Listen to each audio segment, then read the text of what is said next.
Welcome to another video from Today. My name is Chris van der Zwan, and in today's video we're discussing the Microsoft customer agreement for enterprises.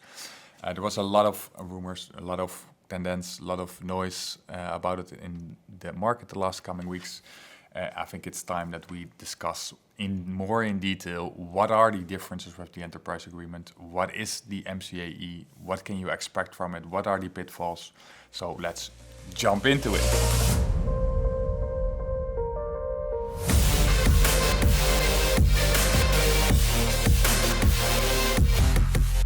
So Microsoft's new contract flagship, the Microsoft Customer Agreement for Enterprises. Shall we start with what Microsoft is saying about this contract? Microsoft states the MCA-E is a modern, flexible contract designed to simplify and manage of Microsoft products and services. And then they say this new model offers several advantages over the traditional enterprise agreement. This is, for me, is not really true, because if we look to the differences, the changes, compared to the enterprise agreement, I think there are a lot of disadvantages. Less flexible, less options, and take a few examples. Right, the MCE to start with is based on the US dollar. If you want to be billed in your local currency, you as the customer have the exchange risk, and that's already the case today for the Azure contracts. So every month your invoice will be different based on the exchange rate. So that makes it hard to predict, it makes it hard to forecast.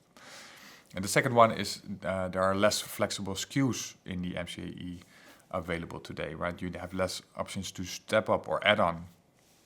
Why is this relevant? If you do a monthly or 3-year commitment in the MCA-E, where 3 years is still maybe not available, you are sticked to that server suite and to that plan. You can't be creative with step-up add-ons during the contract term. From SA is not available in MCA-E, right? That gives you a 10% discount on your E3, E5 license, because you made an investment in the past for Office, Windows, and the Core Cow, and therefore you have From SA because you throw out the investment out of the window. But MCA-E doesn't have From SA SKUs. And by the way, Microsoft already changed that, right? Because in the beginning it was 15% discount. They already changed that to 10, but nobody knew for that. And the last one, I think, is the price lock. And I think we had a lot of arguments on that 2 years ago in the Azure. There is no price lock any longer in the MCA-E compared to the enterprise agreement, the server and cloud environment. Yeah, you do still make a commitment in Azure, you still get a discount, but it's based on the monthly price list from Azure and not the term of the agreement where you don't have a price lock any longer. So, and the list goes on, right? So there are a lot of changes and I think disadvantages compared to the enterprise agreement. But probably this is also the reason why Microsoft is saying, okay, the MCE is not ready yet for all customers, right? So I think that's a good thing what Microsoft states. And hopefully they will implement these kind of constructions and flexibilities so that once you need to go over, these products are available and you have the flexibility and the advantage that Microsoft is talking about. So what is the Microsoft Customer Agreement for Enterprises? So the MCA-E. It is a direct agreement with Microsoft. So what does that mean? So that means that the LSP function doesn't exist any longer. So you have a direct interaction and direct relationship and a direct invoicing line with Microsoft. There is no partner in between any longer. So I think that's a massive change to consider. Secondly, it's an agreement, an evergreen agreement, so it will not expire by itself. The subscriptions in it will expire. So it's in principle, it's a very different way of working than the enterprise agreement. So let's zoom into that on how is it exactly different from the EA and what do you need to be aware of. So the first difference is the From SA SKU, what we already briefly discussed in the introduction, right? The 10%, what was 15% in the past, price decrease or your program discount, so to speak, when you came from Office, Core Cow, Windows, and you made an investment on-premise products and made the switch to the word subscription. So you throw away your investment, you get a 15% discount for that. Now, Microsoft changed it already over time slowly to 10%. I think there was a 5% price increase on the From SA. SKU a few years ago. But that doesn't exist in the MCA-E. So if you move from the enterprise agreement towards MCA-E, that means that you will pay at least 10% more for the E3 and E5 offerings, on top of the price harmonization and on top of the global price increase that was already there last year and the year before. Second difference is the price levels. So the MCA doesn't have any price levels. What the enterprise agreement has, right? The A, B, C, D, which means also there you face a price increase. Because if we compare level B, it's giving you step by step is increasing at 3%. So level B gives you 3% program discount, C 6%, and D almost 9% discount compared to the list prices, compared to the level A price. So if you are a level D customer, then you're facing another 9%, plus the from A is 19% price increase on top of the price increases that were already there. So this is to be aware of, and what I say, right? I think Microsoft is aware of well.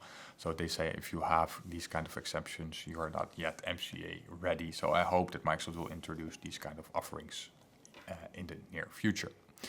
Microsoft Teams, this is also quite challenging, right? Due to the law and due to the authorities here in Europe, Microsoft was forced to cut out Microsoft Teams from out of its bundles. They did, but they also did that with a price increase. And when you change from an enterprise agreement towards MCA, today in CSP, not the direct but the indirect market, Microsoft states that it's technical not possible to switch to the existing customer SKUs with Teams. No, due to technical limitations, you can only buy E3 or E5 without Teams, and you need to buy the separate Teams standalone, which will give you another price increase. So this is also probably then the challenge the MCA for enterprise will have. Amendments, there will be less exceptions, less amendments available today, right? Who knows what the future brings, but this will also give you less flexibility. This will also give, for example, using and licensing shared accounts with user license type. Is that still possible? And there are a lot of licensing exceptions that our customers will get via an amendment. And then the question is, do they still exist in the future, or will Microsoft create new ones for the MCA? The US dollar, I already touched based on that as well. This is really key to also known and what the impact is, right? You are having the exchange risk for that. You could ask for a US dollar contract, and that is an exception. The question is, will Microsoft give that towards every customer?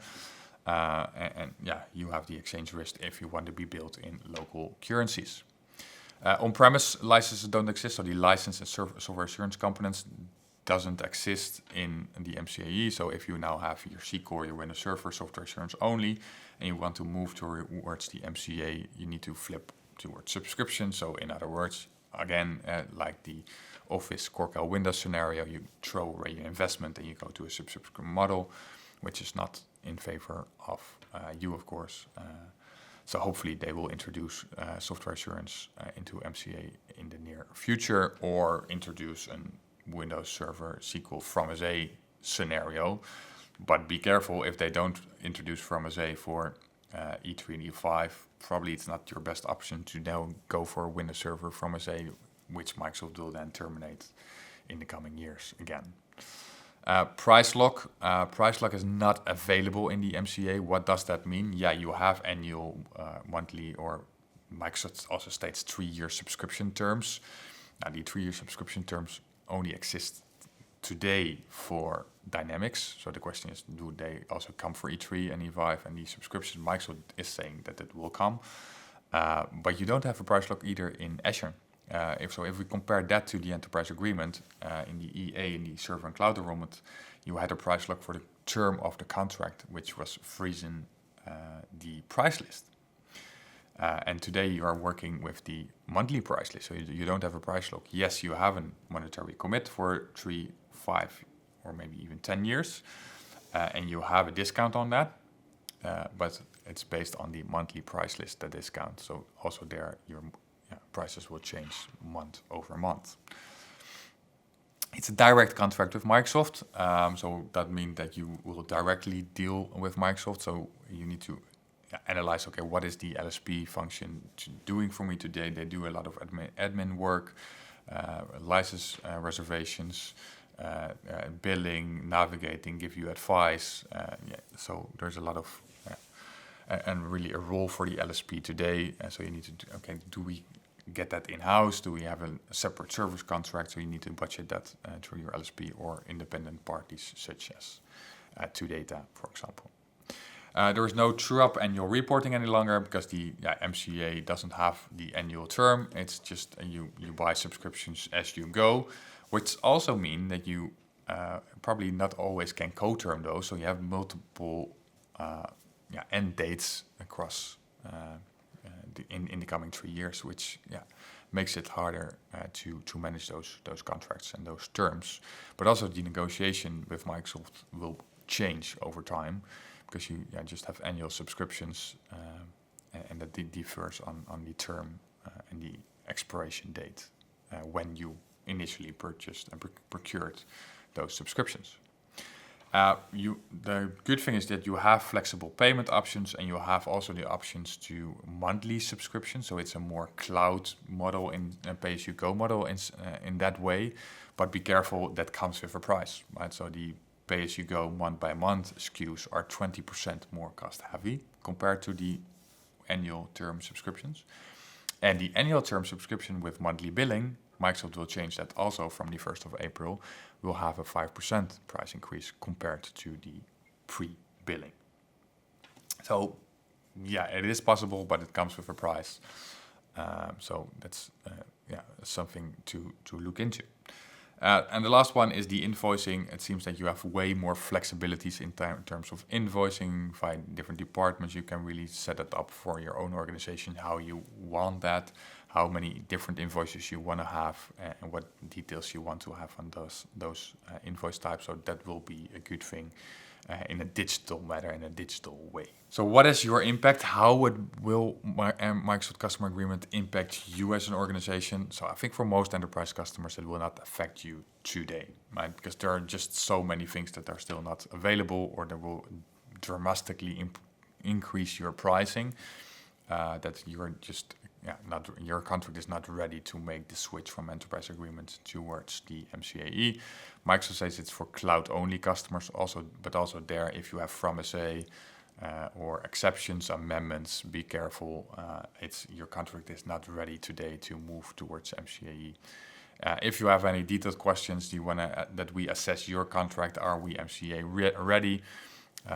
Get in contact with us. We're more than happy to support you and analyze your contracts, what the impact for you will be. Thanks for listening to another video from 2Data, and we see you next week. Bye-bye.